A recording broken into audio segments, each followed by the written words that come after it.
Artist बेसिकल बनता नहीं, artist पैदा होता है। अल्लाह ताला दी ज़ात पाक के विच खसूसियात पा के भेज दी कि भाई तू दुनिया ते जाके यही काम कर। हर बस्ती में हर मेले में गाओगे यही तुम अकेले में, मैनू यादां तेरियां आंदियां ने, मैनू यादां। जदों फील्ड च आए तो कुछ भी नहीं सी, अल्लाह का शुक्र हर चीज़ बनाई। जिहड़ी तुसी मेहनत करके कोई भी चीज़ सामने लियाते हो ना तो फिर उहदा एक अपना ही मज़ा। तेरियां वफावां सोहणिया असीं कदी ना भुलावांगे। इसलिए जिहड़े यंगस्टर ने ना बहुत अच्छे ने। ज़्यादा मज़ा किहड़े काम च आंदा तुहानूं? ट्यून बनाने च बहुत मज़ा आता है। हसे खोले ने तेरियां यादां ने, आ मिल सजना फरियादां ने। अस्सलाम वालेकुम नाज़रीन, मैं हाँ तुहाडा अपना मेज़बान शहबाज अली और तुसीं देख रहे हो HITV। नाज़रीन इस वक्त साडे नाल मौजूद ने पाकिस्तान म्यूजिक इंडस्ट्री की एक नामवर शख्सियत, Namvar music director, music composer, music arrangement और न्यू टैलेंट प्रमोटर और इवेंट ऑर्गेनाइजर और इस तो वध के एक बेमिसाल सिंगर जनाब मोहम्मद एजाज साहब। अस्सलाम वालेकुम सर। जी वालेकुम सलाम। कैसे एजाज भाई, कैसे मिजाज हैं आप? जी अल्हम्दुलिल्लाह, अल्लाह शुक्र अल्लाह शुक्र। अच्छा एजाज भाई, गुजारिश है कि उत्थों शुरू करांगे जिथों आगाज़ किया सी। इस शोबे च आन दा शौक का इत्तफाक किवें होया? आर्टिस्ट बेसिकल बनता नहीं, आर्टिस्ट पैदा होता है। अल्लाह ताला दी ज़ात पाक के विच खसूसियात पा के भेज दी कि भाई तू दुनिया ते जाके यही काम कर। कितना अर्सा हो गया इस सफर च? तकरीबन 30 साल। 30 साल। 30 साल के इस अरसे च अपनी कामयाबियां, अपनी कामरानियां, अल्लाह ने जो इज्जत दी, जो मकाम दिता, उसके बारे कुछ सानूं दसो। देखो जी, जो फील्ड च आए तो कुछ भी नहीं सी, अल्लाह का शुक्र हर चीज़ बनाई, इत्थों ही बनाई। अज पहली दफ़ा तुसी मेरे घर आए हो तो कोई नहीं अज तक ऐसा मेरे घर नहीं कोई भी आया। तो मेरे भाई ने बड़े प्यारे और बहुत ही मेहनती और बहुत ही नफीस आदमी ने, तो तुहाडा बहुत शुक्रिया तुसी तशरीफ लाए। अच्छा एजाज भाई, मैं तुहाडे बहुत सारे प्रोग्राम देखे, मैं तुहाडे सफ़र का गवाह हाँ। ये दसो कि जो तुसी बतौर सिंगर तुसी ज़्यादा पॉपुलर हो, ठीक है, चूँकि बतौर कंपोजर, बतौर म्यूजिक डायरैक्टर तुहाडे बहुत सारी वीडियोज़ मौजूद ने, न्यू टैलेंट नूं तुसी प्रमोट कर दो, इवेंट ऑर्गेनाइजेशन दे विच भी बहुत तुहाडा नाम है। लेकिन जो तुसी परफॉर्म कर दो, मेलोडी गाते हो, भंगड़ा गाते हो, जो आवाम का रिस्पॉन्स कैसा लगता है?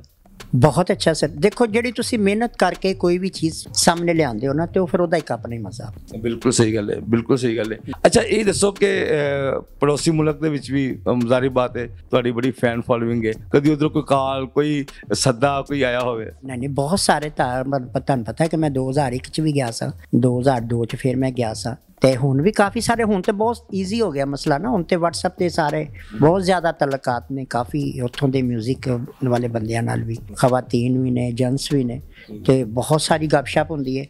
लेकिन है कि मेरे को टाइम थोड़ा जिहा घट होंदा है, काम की जरा ज़्यादा मसरूफियत होंदी है, जिम्मेदारियां होंदियां ने, क्योंकि किते ट्यूना बना के देनियां होंदियां, किते प्रोग्राम इवेंट अरेंज करना होंदा है, किते इवेंट चल रहे होंदे ने, इस तरह बस सिलसिला चलता रहता है। अच्छा एजाज भी बतौर म्यूजिक कंपोजर और म्यूजिक डायरैक्टर तुसी बहुत सारे नवे टैलेंट नूं मुतारफ करवाया। अच्छा कुछ अपना मकाम बना चुके ने, कुछ बना रहे ने, कुछ स्ट्रगल च ने, तुहानूं किहदे च नज़र आंदा कि यार इहदे च मैनूं कज नज़र आंदी है बच्चा अगे जाएगा या बच्ची अगे जाएगी? नहीं जी, देखो इसलिए जिहड़े यंगस्टर ने ना बहुत अच्छे ने और क्योंकि हुण ना सॉफ्टवेयर का दौर है, साडा दौर सॉफ्टवेयर का नहीं सी, रिजुअल मैनुअल सी, क्योंकि बड़ी मेहनत करनी पैंदी सी सानूं ना। ते हुण ते सर जी सॉफ्टवेयर च तुसी की दा की बना सकदे हो, बड़ा ही आसानी वाला। हुण ते साडे टाइम च सिर्फ एक PTV सी ते एक अपना अलहमरा हॉल सी, TV स्टेशन सी ते अपना रेडियो स्टेशन सी, बस यही चीज़ां सन, बस अपना मीडिया सी। किसी सिंगर च तुहानूं नज़र आ रहा तुहाडे अपने शागिर्दां चों कि वो ऐसे म्यूजिक मौजूदा अहद दे जिहड़े तकाजे ने उन्हां दे नाल चल के तुहाडे कोलों सीख के ते अगे ना कढेगा? जी बहुत सारे कर रहे ने काम, लेकिन वो पता है कि जड़ा इंसान मेहनत करके चला जाए कभी भी वो जिक्र नहीं किया उहदा, अल्लाह ताला उहदे पिछे दुआ करी दी है। किसी का कहता कि किसी नूं सर जी काम किसी नूं करवा के ना जितलाना अच्छी बात नहीं है। बिल्कुल सही गल है, नहीं बिल्कुल सही गल है। अल्लाह ताला तुहाडे शागिर्दां नूं होर कामयाबी अता फरमाए। अच्छा सर ये दसो कि एक लिखते भी हो, गाते भी हो, कंपोज भी करते हो, अरेंजमेंट मतलब मौजूदा तकाज़ा के मुताबिक करते हो, ज़्यादा मज़ा किहड़े काम च आंदा तुहानूं? ट्यून बनाने च बहुत मज़ा आता है। हाँ जी, माशाल्लाह। क्योंकि ट्यून एक नई तखलीक होंदी है ਤੇ ਉਹਦੇ ਵਿੱਚ ਬਹੁਤ ਜ਼ਿਆਦਾ ਮਜ਼ਾ ਆਉਂਦਾ ਹੈ। ਫਿਰ ਸ਼ਾਇਰੀ ਇਸ ਕਰਕੇ ਕਰ ਲਈਦੀ ਕਿਉਂਕਿ ਸ਼ਾਇਰ ਜਿਹੜੇ ਨਾ ਉਹ ਫਿਰ ਵਿਚਾਰੇ ਤੰਗ ਬਹੁਤ ਜ਼ਿਆਦਾ ਕਰਦੇ ਨੇ, ਉਹਨਾਂ ਕੋਲ ਟਾਈਮ ਨਹੀਂ ਹੁੰਦਾ, ਫਿਰ ਸਾਡੇ ਕੋਲ ਵੀ ਟਾਈਮ ਨਹੀਂ ਹੁੰਦਾ, ਉਹ ਫਿਰ ਕੋਸ਼ਿਸ਼ ਕਰੀਦੀ ਹੈ। ਹੁਣ ਮੈਂ ਇੱਕ ਰੀਸੈਂਟਲੀ ਗਾਣਾ ਬਣਾਇਆ ਪੰਜਾਬੀ, ਤੁਹਾਨੂੰ ਮੈਂ ਥੋੜਾ ਸੁਣਾਉਣਾ। ਸ਼ਾਇਰੀ ਵੀ ਹੈ ਤੇ ਕੰਪੋਜ਼ਿੰਗ ਵੀ ਮੇਰੀ ਆਪਣੀ ਹੈ। ਤੇਰੀਆਂ ਵਫਾਵਾਂ ਸੋਹਣਿਆ ਅਸੀਂ ਕਦੀ ਨਾ ਭੁਲਾਵਾਂਗੇ, तेरिया वफावां सोहणिया असीं कदी ना भुलावांगे, जदों तक साडी जिंदगी है असीं तेरे गुण गावांगे। तेरिया वफावां सोहणिया असीं कदी ना भुलावांगे। ਜ਼ਬਰਦਸਤ ਜ਼ਬਰਦਸਤ। ਅੱਛਾ, ਲੱਗਿਆ ਸੀ ਅਸੀਂ ਇਜਾਜ਼ ਭਾਈ ਕੋਲੋਂ ਇਹਨਾਂ ਦਾ ਕੋਈ ਫੇਵਰੇਟ, ਕਿਉਂਕਿ ਤੁਸੀਂ ਮਾਸ਼ਾਅੱਲਾ ਖੁਦ ਵੀ ਗਾਉਂਦੇ ਹੋ ਔਰ ਤੁਸੀਂ ਆਪਣੇ ਸੀਨੀਅਰਸ ਨੂੰ ਵੀ ਬਹੁਤ ਗਾਇਆ, ਆਪਣਾ ਕੋਈ ਆਲ ਟਾਈਮ ਫੇਵਰੇਟ ਗਾਣੇ ਦੇ ਕੋਈ ਅੰਤਰਾ ਸਤਾਈਏ ਨਾ।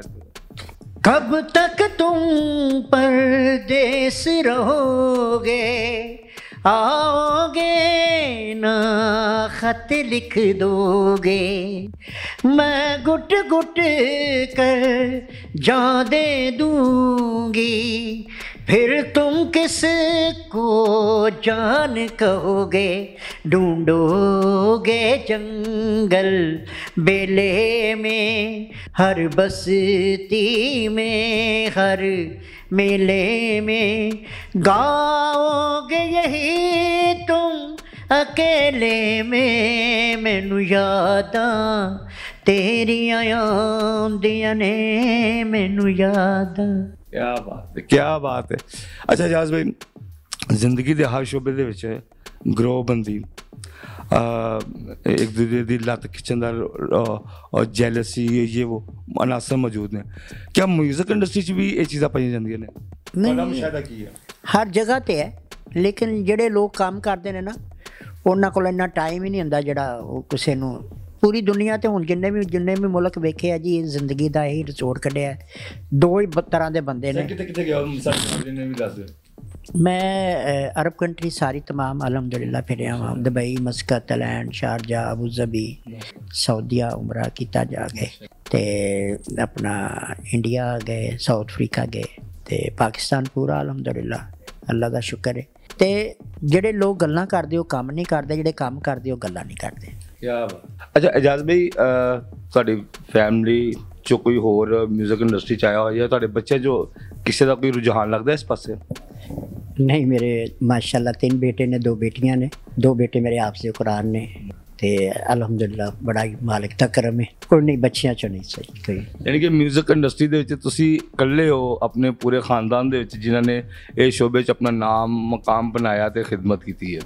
जी जी अल्हम्दुलिल्लाह। और ये एजाज़ बरकरार रहेगा? जी बिल्कुल बिल्कुल बरकरार रहेगा जी।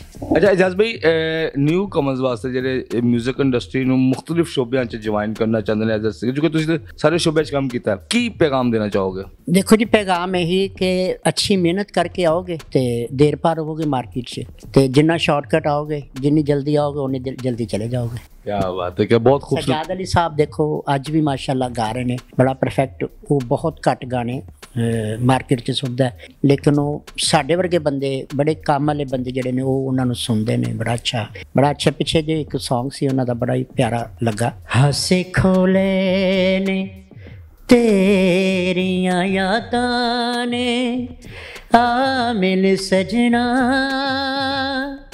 फरियादां ने, हासे खोले ने तेरियां यादां ने, आ मिल सजना फरियादां ने, मेरे दिल दा सूना तक वेड़ा, दर्दां ने ठिकाना मलिया